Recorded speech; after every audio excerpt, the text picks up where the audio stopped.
नाज़रीन, मेड़ में सिद्धपुर शाख जे खाटी न थियण ऐं पुछड़ी ताईं पाणी न पहुचण ख़िलाफ़ आबादगारनि ऐं अवामी तहरीक जे कारकुननि एहतिजाजी मुज़ाहिरो कयो।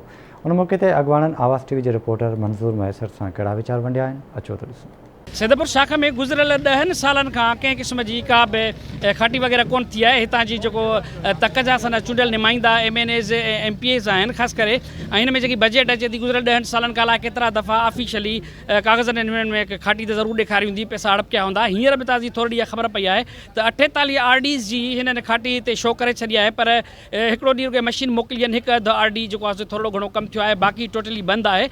जो आबादगारनि जो जेको बि सिलसिलो आहे, चवंदा असांखे खाटी करे ॾिनी वञे, ऐं जेकॾहिं इन सिद्धपुर शाख जी खाटी न थी त हीउ सिलसिलो अञा वधंदो रहंदो। जाइज़ मुतालबो आहे त असांजे सैदपुर शाख जी खाटी थिए ऐं उन सां गॾो गॾु उन में पाणी पहुचे। जेको लखनि रुपयनि जा असां बेजारा कया आहिनि उहे असांजा ज़ाया थियनि था, त जीअं असीं नसलनि जे लाइ पंहिंजे लाइ उहे अन्न जा दाणा रखी सघूं। बाक़ी महिनत मज़दूरी जेका असीं करे खाऊं था उहा त पंहिंजो हिकिड़ो सिलसिलो हलंदो रहंदो।